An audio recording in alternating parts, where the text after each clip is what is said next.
우리 프랑스어에 파트롱이라는 단어가 있는데 사장 또는 주인이라는 뜻입니다. 여기서 파생된 단어가 패턴이라는 단어입니다. 어떤 일이 되풀이되어 하나의 흐름을 지배하는 사건이나 물체의 일정한 형태를 가리키는 그런 표현이지요. 우리 신앙생활도 패턴이 있습니다.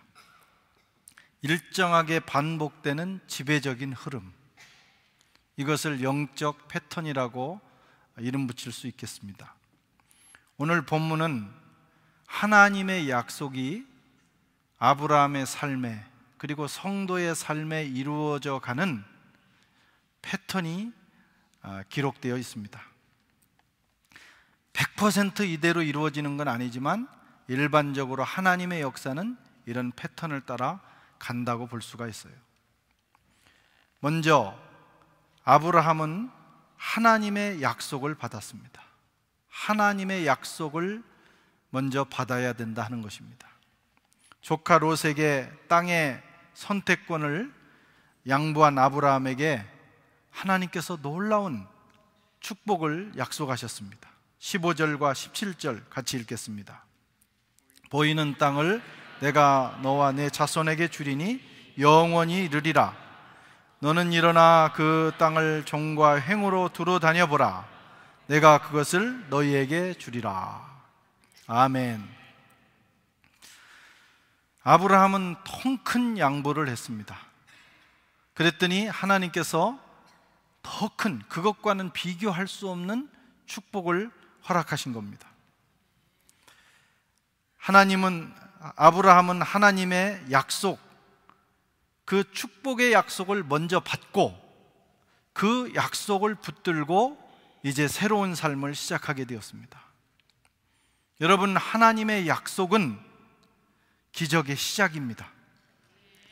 우리의 삶은 하나님의 약속에서부터 시작이 되어야 합니다. 하나님의 약속은 또한 하나님의 확신입니다. 하나님의 약속이라고 하는 것은 하나님이 자기 자신을 걸고 한 약속이에요. 우리가 어떤 약속을 할 때 자기보다 큰 어떤 걸 걸고 약속을 합니다. 이 세상에 하나님보다 더 큰 존재가 없기 때문에 하나님은 자기를 걸고 약속하셨어요. 그래서 하나님의 약속은 하나님의 확신입니다. 그 약속에는 보장이 있습니다. 왜냐하면 하나님께서, 약속하신 하나님께서 이루실 것을 스스로 확신하셨기 때문에 반드시 이루어진다는 거예요. 대부분의 사람들은 이 하나님의 약속 없이 살아갑니다. 대신에 내가 내 자신에게 약속합니다. 내가 이렇게 열심히 살아가면, 내가 이렇게 계획하고 이렇게 추진하면 반드시 이루어질 것이다. 자기에게 암시도 하고 스스로에게 약속을 하고 살아갑니다. 자기 확신입니다. 그러나 그것은 하나님의 약속은 아닙니다. 그래서 보장은 없어요. 잘하면 50%, 성공 확률 50%, 실패 확률 50%. 그런데 대부분은 실패할 가능성이 더 많습니다. 그러고 나면 사람들은 말하기를, 운이 없었다, 재수가 없었다. 또 우리 그리스도인들 가운데는 하나님이 도와주시지 않았다, 이것은 하나님의 뜻이 아닌가 보다, 이렇게 하면 스스로 위로하고 또 자책하고 그러는 경우가 많습니다. 하나님은 우리가 내 자신을 걸고 내 스스로 한 약속을 지켜주셔야 될 의무가 없습니다. 도와주시면 다행이지만 하나님이 반드시 지켜야 될 이유는 없어요. 다만 하나님의 약속일 경우에, 우리가 그걸 붙들었을 경우에 하나님께서 그의 약속을 지키시는 것입니다. 갈멜산에서 엘리야 선지자가 이스라엘 땅에 비가 오기를 기도했습니다. 3년 6개월 동안 비가 오지 않던 땅에 비가 오기를 기도했더니 정말 비가 왔어요. 그래서 그 땅에 가뭄이 해갈되었습니다.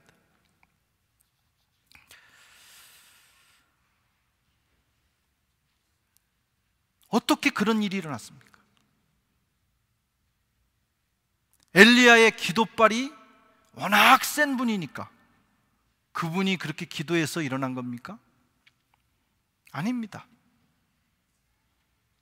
아니면 엘리야가 7번까지 포기하지 않고 기도했기 때문에 비가 오지 않던 땅에 비가 왔습니까? 그것도 아닙니다. 물론 다 틀린 건 아니에요.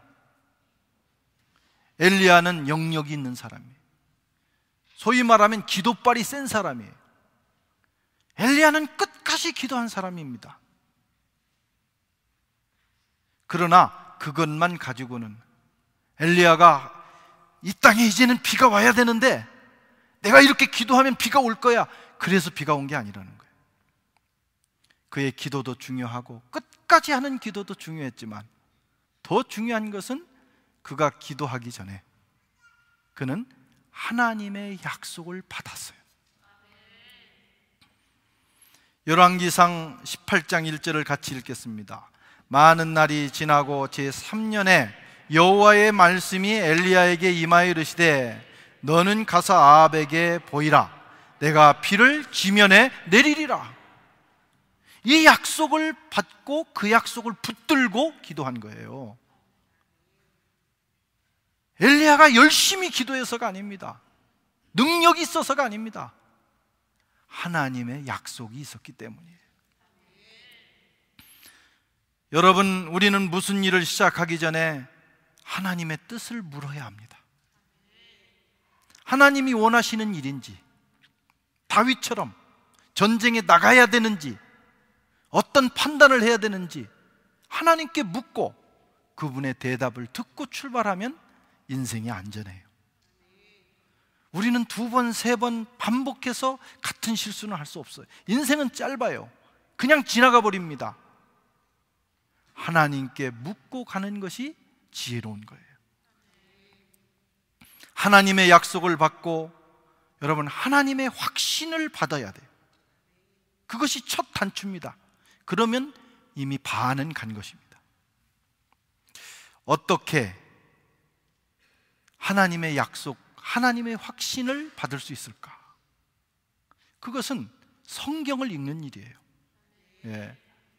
성경에 하나님의 약속이, 하나님의 확신이 성경에 들어있습니다.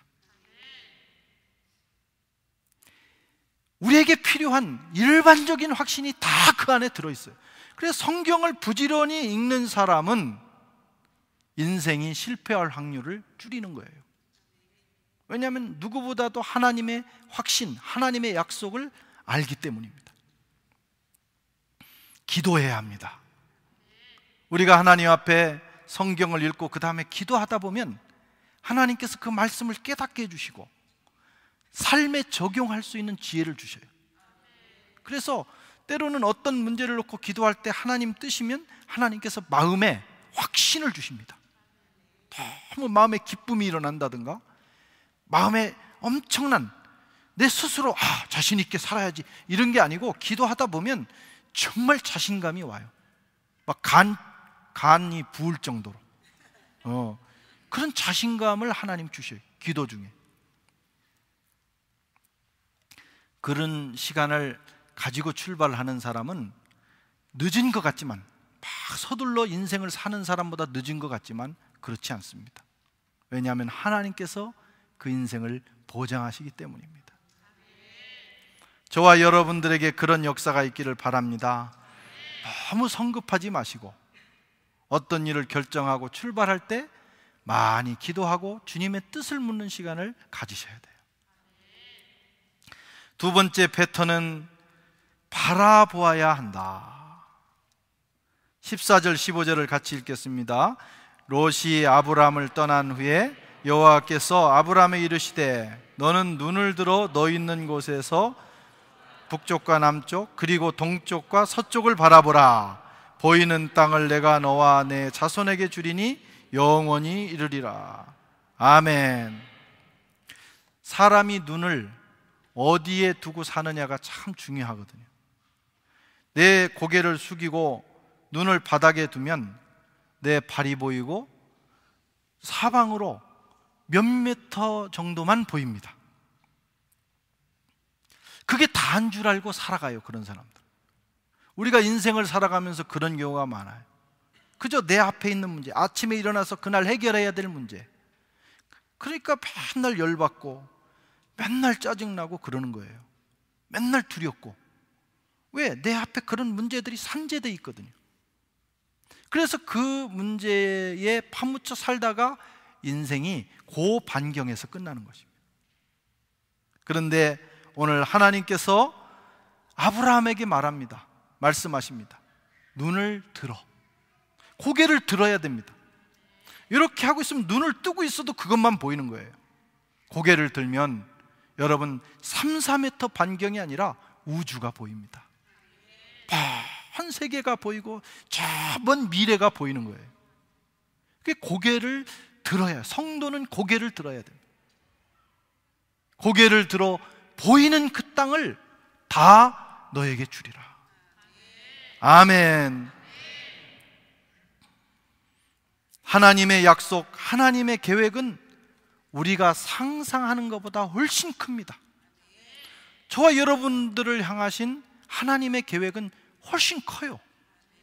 그래서 눈을 들어 그 계획을 보는 만큼 내 인생이 커지는데, 그렇지 않고 자꾸 우리는 땅을 보는 것입니다. 아브라함이 눈을 들어 그 땅을 보지 않았다면 아브라함의 한계는 바로 그 근처입니다. 아브라함의 축복의 한계는 아브라함의 눈에 있어요. 하나님은 크신 분이기 때문에, 무한하신 분이기 때문에 아브라함을 향해서 그가 상상하는 것보다 더 큰 계획을 하셨어요. 근데 중요한 건 아브라함의 눈입니다. 그가 볼 수 있는 것만큼, 그에게 보이는 것만큼만 그의 것이 된다는 거예요. 내가 보는 것을 내게 주리라. 저와 여러분을 축복하시려는 하나님의 계획도 마찬가지입니다. 우리가 상상하는 것보다 크고 넓습니다. 중요한 것은 우리가 그걸 볼 수 있느냐 하는 거예요. 눈을 들어 보실 수 있기를 바랍니다. 우리의 눈이 어둡고 우리의 눈이 근시안적인 시야가 되면 하나님의 축복은 거기에 제한받습니다. 눈을 들어 보는 훈련을 해야 돼요.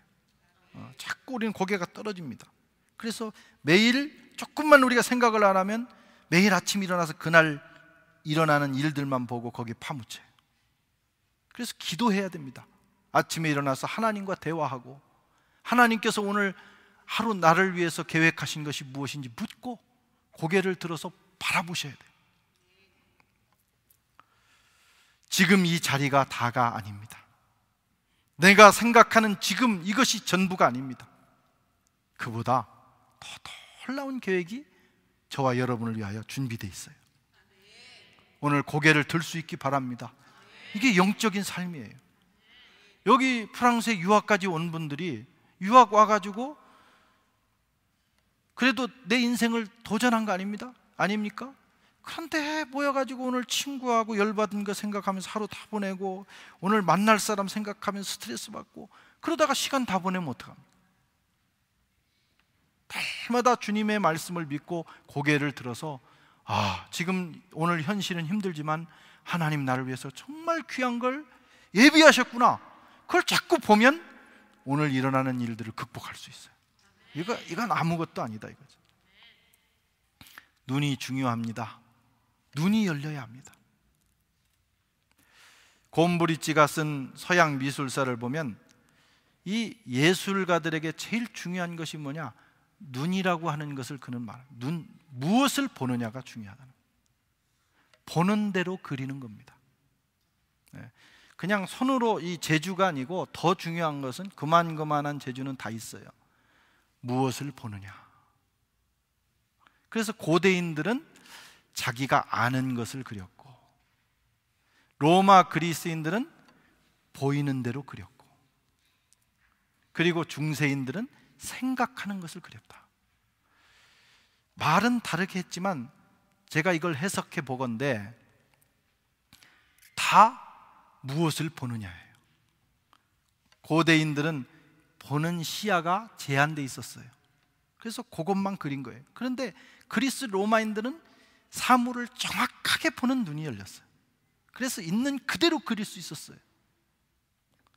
우리가 중세 시대는 암흑의 시대다 이렇게 이해를 하지만 꼭 그런 건 아닙니다. 이 미술 세계도 보니까 그 중세 시대가 이 르네상스 시대의 옛날 그리스 로마 시대로 돌아가려는 그런 운동을 하고 이 중세 시대를 비하시켰지만 사실은 그렇지 않아요. 그 사람들이 좀 이상한 그림을 그리긴 했지만 사실은 그 사람들은 새로운 세계를 그린 거예요. 그러니까 육신의 눈으로 보는 것 말고 더 신령한 세계가 있다는 걸 봤어요. 그러니까 그걸 형태로 표현할 수 없으니까 형태는 약하게 하고 그리고 색깔을 강조한 거다. 고대인들도 봤어요. 여러분, 그리스 로마 시대 사람들도 봤어요. 중세 사람들도 봤어요. 그런데 무엇을 보느냐가 중요한 거예요.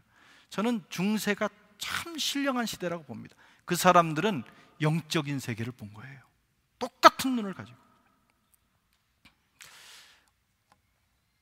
제가 이 제 해석인데요, 그 피카소가 참으로 위대한 한 역사의 획을 그은 예술가 아닙니까? 처음에는 저는 피카소 그림을 보면서 야, 이게 뭐 참 그림도 희한하다, 정신사납다, 그렇게 생각을 했어요. 그런데 그가 위대했던 건 뭐냐? 그렇게 생각합니다. 그가 위대한 것은 남들이 보지 못하는 면을 본 거예요. 사람을 놓고도 우리는 우리 눈에 보이는 것만 보이지만 저 뒤에 있는 것, 저 속에 있는 것, 머리 속에 있는 것까지 다 본 거예요. 그걸 한 도면에 그리다 보니까 희한한 그림이 나왔다 이거예요. 뭐 희한하다고 해서 죄송하지만 눈이 중요합니다. 눈이. 예술 세계도 눈이 중요하고요, 인생에도 눈이 중요하고, 신앙생활에도 눈이 중요한 거예요. 그래서 사도 바울은 에베소 교회를 위해서 기도할 때 주님, 저들의 눈을 열어주셔서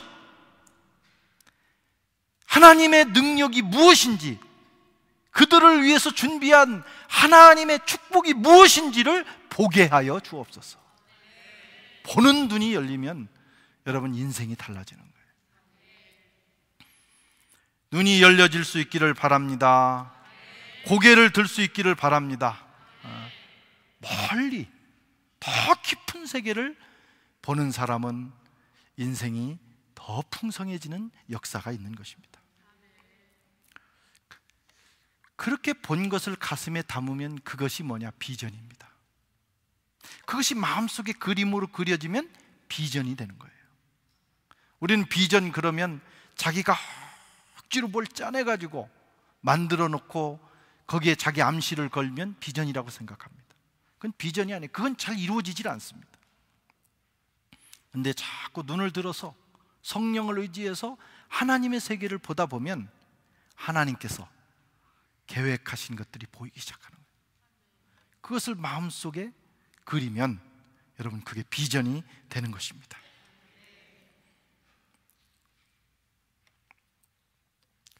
기도와 묵상과 기록이 필요합니다. 이 보는 것을 내 것으로 만드는 데는.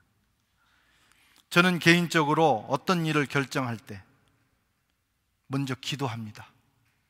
성경을 읽으면서 하나님께서 이걸 원하시는 일일까? 하나님께서 어떤 계획을 하셨을까? 저희 교회를 개척할 때도 1년 동안 저하고 안태영 목사님하고 김태한 목사님하고 점심때마다 어학 공부 끝나고 모여서 한 2시간 있는 시간에 모여서 기도를 했어요. 기도하면서 미래에 어떤 일을 해야 됩니까? 앞이 캄캄합니다. 하나님 보여주십시오. 그렇게 1년 동안 말씀을 나누면서 기도하다 보니까 한 1년쯤 됐는데 완전히 안개로 가득한 그 바다 같은 곳에서 이 배 한 척이 쭉 떠오르면서 점점 그 형체가 밝게 드러나는 것을 봤어요. 아, 하나님께서 이제 이 일을 시작하시는구나. 확신을 갖게 됐어요. 그리고 나누고 선포하고 그리고 행동한 것입니다. 그랬더니 우리 선한교회가 탄생한 거예요. 저 개인적인 경험입니다. 어떤 일을 결정할 때 말씀을 읽으면서 하나님의 뜻을 찾고 기도하는 거예요. 하다 보면 이미지가 떠오르거나 아니면은 하나님께서 내밀한 음성을 주시거나 어떤 확신을 주셔요. 그러면 그것을 여러분 기록해야 됩니다. 희한하게 그렇게 떠오른 것은 금방 지나가 버려요. 조금 있다가 내가 그것을 기억해야지 하면 기억이 안 나는 거예요. 그래서 항상 펜과 종이를 가지고 다니거나, 요즘은 이 스마트폰이 얼마나 좋은지 몰라요. 그릴 수도 있고 막 쓸 수도 있고. 그래서 뭐 삼성의 S노트라든가 뭐 에버노트라든가 이런 것들을 가지고 있다가 기도하면서 떠오르는 것들을 막 기록을 합니다. 급하면 막 이제 그리기만 하는 거예요. 그리고 그게 아닐 수도 있어요. 또 지울 수도 있어요. 그런데 그 다음에 또 다시 세우고 다시 세우고 다시 그려보고 하다 보면 여러분 그런 과정을 통해서 하나님의 메시지가 들어와요. 그리고 손으로 그린 그림만이 아니라 내 마음속에 계획과 도표가 딱 들어서는 거예요. 건축으로 말하면 여러분 설계도를 완성하는 겁니다. 그렇게 되고 나면 그 다음 일은 쉬워지더라 이거예요. 그대로 진행만 하면 되는 겁니다. 이건 저의 방법이에요. 하나님의 뜻을 보는, 하나님이 약속하신 것을 보고 그것을 내게 적용하는 방법입니다. 여러분들도 여러분 나름대로 그런 영적 적용에 대한 방법을 터득하셔야 돼요. 너무 고생하지 마시고 벤치마킹 하세요. 제가 했던 방법도 좋은 방법이에요. 그 다음 단계가 뭐냐면 오늘 본문 17절에 두루 다녀보라고 말씀합니다. 두루 다녀보라. 17절 같이 읽겠습니다. 너는 일어나 그 땅을 종과 행으로 두루 다녀보라. 내가 그것을 내게 주리라. 하나님의 약속도 받았고 기도하면서 말씀을 보면서 하나님의 약속이 선명하게 우리 마음에 들어왔어요. 하나님이 주신 땅이 보였어요. 그 다음 단계는 그 땅을 차지하기 위해서 나가야 됩니다. 너는 일어나 그 땅을 종과 행으로 두루 다녀라. 네가 다닌 그 땅을 주겠다. 기도와 묵상의 자리에서 그 자리를 차고 일어나야 될 때가 있습니다. 그래야 하나님의 역사가 일어납니다. 발품을 팔아야 돼요. 그런데 많은 사람들이 몽상가로 살아갑니다. 꿈쟁이로 살아갑니다. 만나보면 막 꿈이 흘러넘칩니다. 뭐 세계를 정복할 것 같아요. 근데 이루는 게 아무것도 없습니다.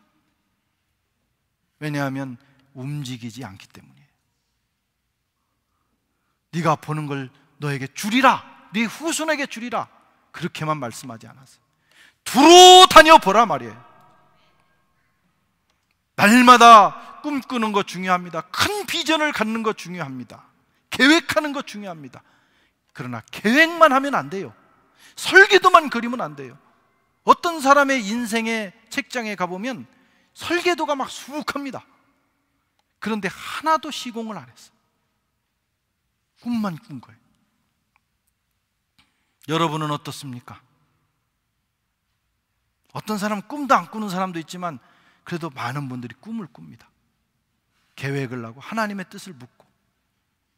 그런데 어떤 이유에서인지 실천을 안 하는 거예요.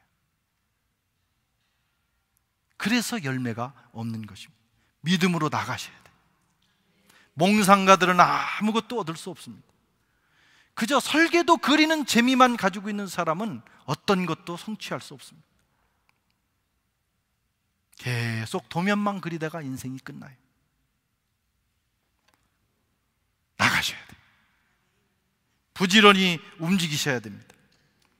오늘 하나님께서 아브라함에게 하시는 말씀을 다시 한번 새겨 들으세요. 너는 일어나 두루 다녀보라. 내가 그것을 너에게 주리라. 네가 밟는 땅을 주리라 이거예요. 혹시 기도만 하고 있지 않습니까?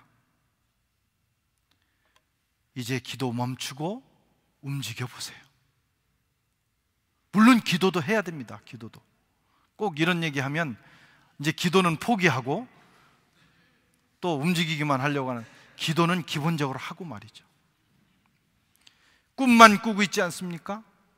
이제는 꿈에서 일어나 움직이셔야 돼요. 계획만 세우지 말고 그 계획을 체계적으로 실천하셔야 돼요. 그러면 하나님의 역사가 일어납니다. 이제 그 자리에서 일어나 주님이 주신 땅을 취하시기 바랍니다. 그 자리에서 일어나 주님이 계획하신 그 일들을 여러분의 것으로 만드셔야 됩니다. 주님, 저에게 금년에 좋은 성적을 주세요. 많은 시간 기도하는 거 참 중요해요. 그러나 주님이 말씀합니다. 내가 너에게 좋은 성적 얻을 수 있는 지혜를 주었노라. 그만 기도하고 이제 책상에 앉아서 공부 좀 해라 이놈아. 그러는 사람 없냐 이거예요. 기도만 하지 말고 기도하면서 공부하셔야 돼요. 아멘. 네. 내가 저 주님 저에게 사업 성공의 축복을 주시옵소서. 내가 이미 능력을 줬노라. 네가 과감하게 투자하고 과감하게 움직여봐라. 주님, 이건 정말 저 잘 되자고 하는 거 아닙니다. 이건 다 주님 위해서 그러는 거예요. 주님, 저 아무개를 구원해 주세요. 매일 기도하는 거예요. 주님께서 말씀합니다. 내가 죄를 위하여 피까지 흘렸다. 너는 이제 가서 내가 이미 구원을 다 해놨으니 가서 전도 좀 해라. 말씀하시는 거예요. 우리 보고 문을 열라고 말씀하는 거예요. 그리스도인은 부지런해야 됩니다.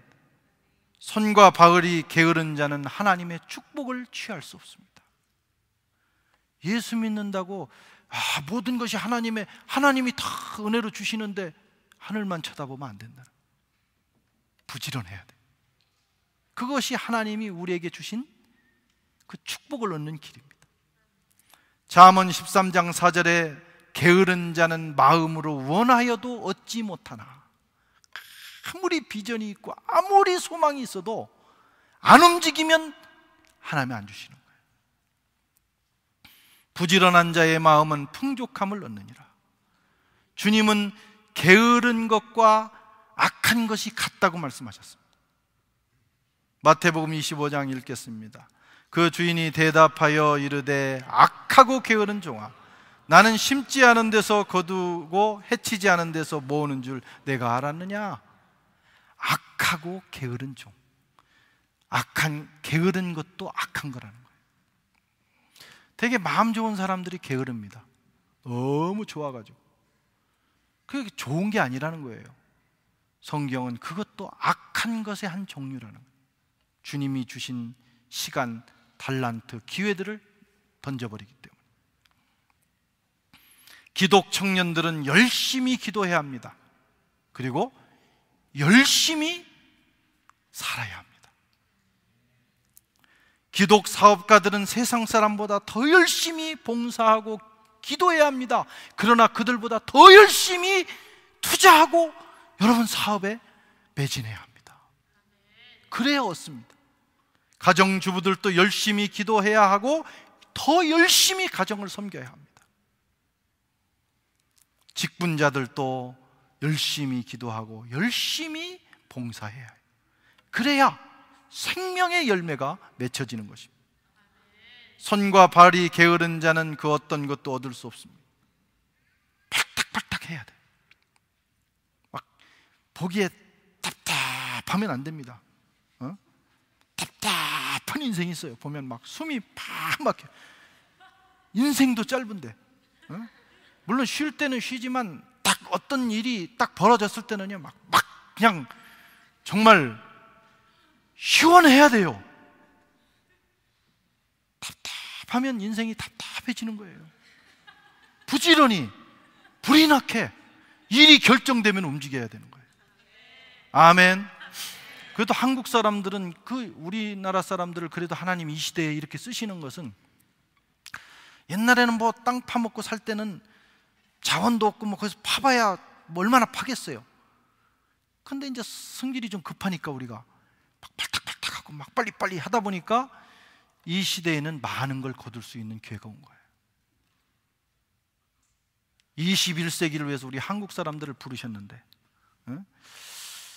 우리 그 부지런하고 정말 열심히 사는 그것을 버리면 우리는 오갈 데가 없어요.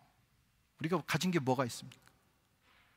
부지런히 열심히 팔딱거리면서 그리스도인들은 살아가야 합니다. 하나님의 역사는 하나님의 약속을 받고 그것을 바라보고 마음에 그리고 믿음으로 움직일 때 나타납니다. 이게 영적인 패턴이에요. 이게 큰 흐름입니다. 그래서 이제 우리가 한 달 후면 2016년을 맞이하잖아요. 지금부터 여러분 기도하십시오. 그래서 2016년을 말씀을 보면서 기도하면서 계획하시고, 마음속에 선명한 그림이 그려지면 그걸 가지고 1년 동안 한번 하나님을 믿고 헌신해 보십시오. 동그라미의 기적이 일어나요. 동그라미의 기적은 오늘 여기 처음 오신 분들이 많이 계시니까 말씀드린 동그라미 기적은 사람이 할 수 있는 최선을 다하면 올라갈 수 있는 단계가 있어요. 그게 1, 2, 3, 4, 5, 6, 7, 8, 9라고 할 수 있어요. 근데 그것은 9까지밖에 못 올라가요. 아무리 인간이 노력해도.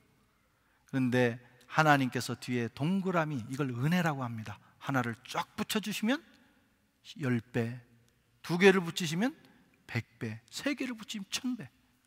그걸 기적이라고 하는 거예요. 우리는 그 기적을 믿습니다.